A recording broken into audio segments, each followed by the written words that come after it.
Yeah. Predictions out of the gate. What do you think they're going to pick up first? Um, my first. I'm not sure actually. It'll be a interesting choice. I'm just looking at the Reno deck list and seeing if they're tech specifically against the aggressive side to really get a matchup. But just looking at the decks themselves, I'm gonna have to go with Sapiwi, just mainly because Reno decks are. If you draw Reno before 6, you pretty much just won the game against aggressive decks. It's very hard to beat down your opponent for more than 30 health. Yeah, it's sort of an uphill battle at that point. Oh yeah. And then after turn 6, after turn 6, that's when the control games are just too good. Alright, we are in game. It's going to be the mage versus the that's shaman, right? Yep, the aggro shaman and the Reno mage, and it looks like Reno's in hand already. I wonder if Sapiwi will opt to keep it. I did not change the caster readout. I'm good at my job. Oh, and he does opt to keep the Reno Jackson.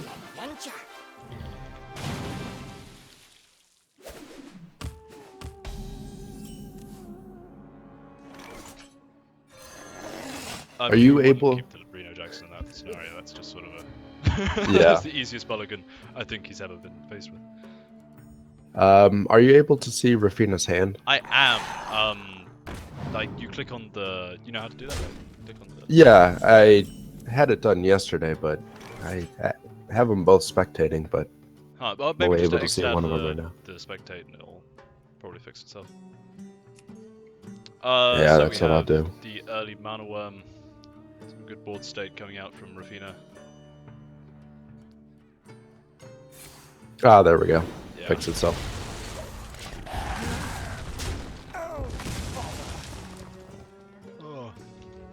It looks like Sapiwi's got the Reno Jackson also with the Youthful Brewmaster, which can potentially heal him for more than just the original 30. Yeah, Youthful Brewmaster brings Jackson back to hand and then he plays it again, right? Oh, yeah. Yeah. So we're looking at an early advantage to Sapiwi here, right? Yes, especially now with the Ice Block in hand, too. So this is very, very much in Sapiwi's favor, just early on looking at it. He's basically playing the "you can't fucking kill me, don't even try." He's also got the mirror. Yeah. Yeah, this is not good. But of course, if he decides to go down to 1 HP, he may not be expecting that Eater of Secrets that can just get rid of the Ice Block. Eater of Secrets is a great tech card to use against a Reno Mage. That is terrifying, dude. Oh, and he's already taking it out.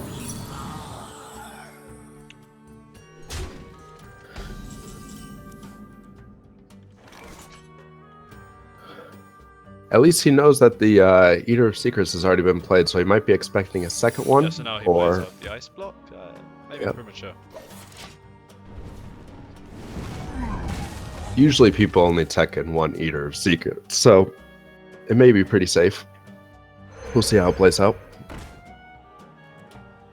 Although that is a pretty big Eater of Secrets right now, along with the 4 mana 7/7. Yeah, that is a lot of board state.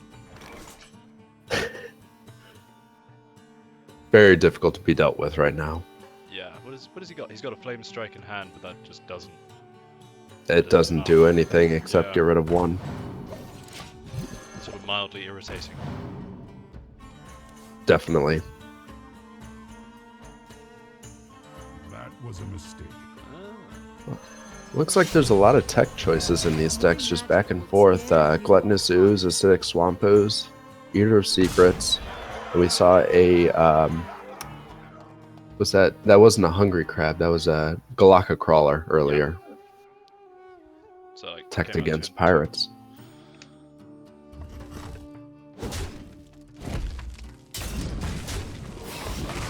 Wonder if we'll just see every single tech card in these matchups. Yeah. He's looking to burn him down pretty quickly here. Try and trigger the ice block next turn, I imagine. You require my assistance. Yep. That's just what the aggro shaman is trying to do. Just beat him down as quickly as possible and hope that they don't have the Reno Jackson.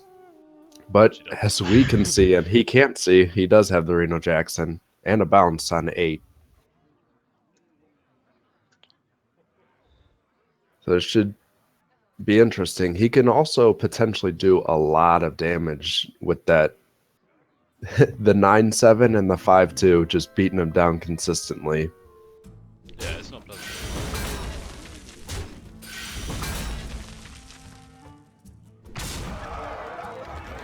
Alright, there we go. He pops the ice block at 2. Playing a Lotheb just in case the mage has any kind of drawing or potential ways to get rid of the 9-7, but there's the Reno Jackson.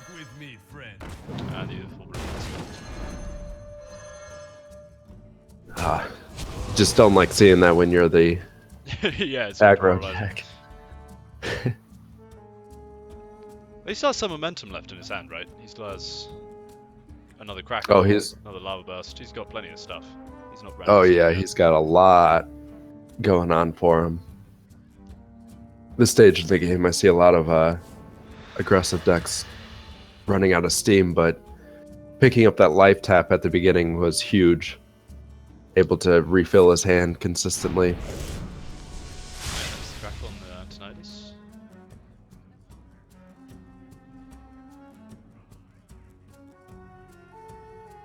Yep, nice clean. Possibly the most predictable trade in history.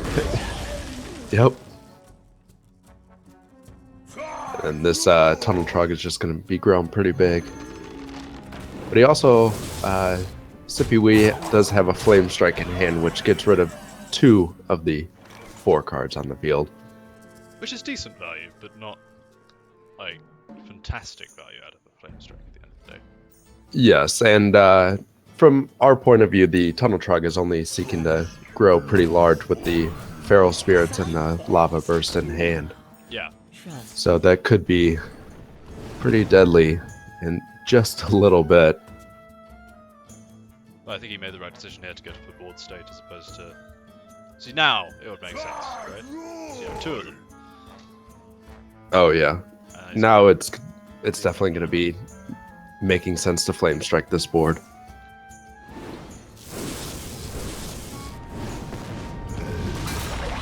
Yep, now you're going to be clearing away 5 minions instead of just 2. If he opts to play the Feral Spirits, but he may be playing around a Flame Strike.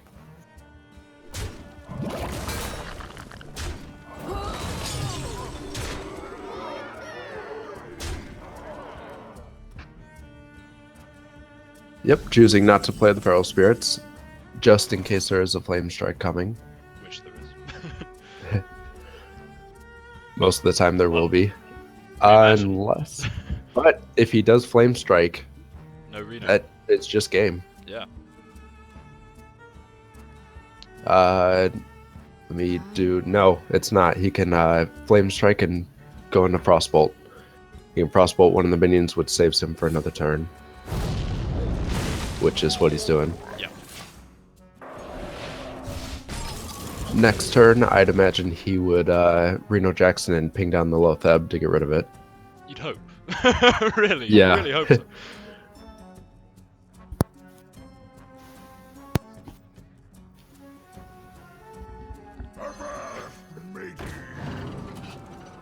I'm in charge now.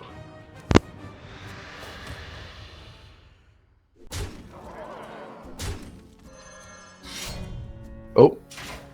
The Hammer Twilight just brought it in for the kill. Very well played by Rafina. Alright, so that's game 1. Yep. It is 1-0 in Rafina's favor. So that was basically a case of the aggro deck just not sputtering out after the first few blocks. So that basically was the exact opposite of what we thought would happen. Because going into Yes. that, you were like, oh yeah, he's going to get completely screwed over by this very anti-aggro play, but just Yeah, and it's he also Reno in his mulligan as well, which is nuts. yeah, it's very difficult to really play around that Reno, but I think that life tap pickup at the very beginning is what helped him a lot. As we saw at the end, he life tapped into the Hammer of Twilight, which ended the game for him. And if that didn't happen, then he would have just Reno'd again, and it would have been back to square number one.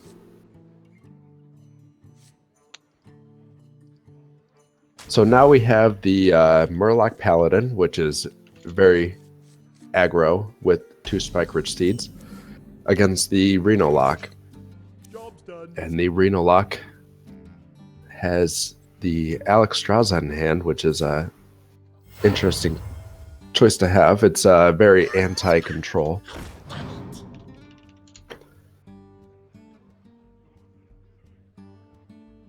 Turn 1, coining out the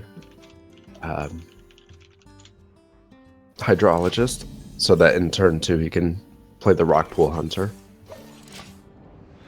knowing that the Reno Lock probably doesn't have any means to get rid of a 2/2 right now.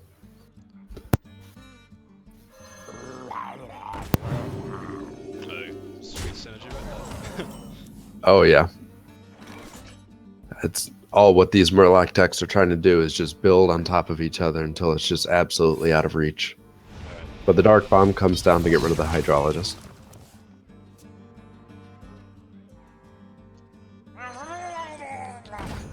And the mighty march of the Murloc continues. Yep, and we'll probably see Old Murkai coming down on turn 4, which will have 4 attack on a charge.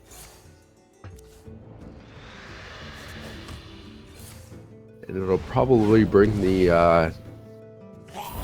Ooh, that's interesting. Side effects? No. Trust me. Still think the Old Murkai coming down Yeah. would probably be my play, just because it fits the curve.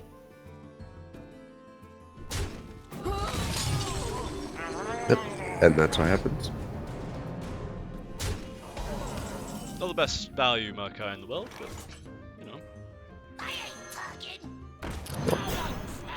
It grows with that dirty rap. Yep. Divine Favor is such a good card against Reno Lock. You just empty your hand, you Divine Favor, and Reno Lock will always have a lot of cards in the hand, so you're always gaining cards off of it.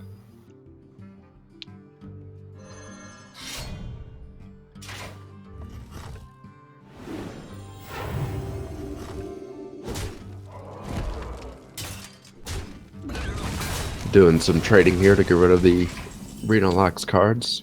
Just secure in the board state. Yep. And the Reno Lock gets rid of everything that the Murloc Paladin has. Dick.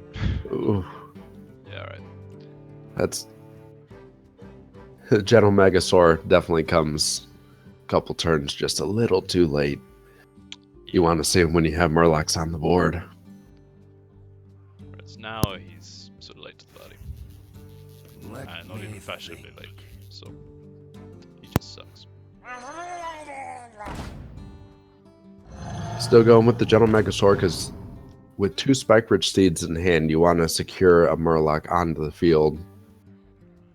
Or something onto the field, rather, to get those Spike Rich Steed values.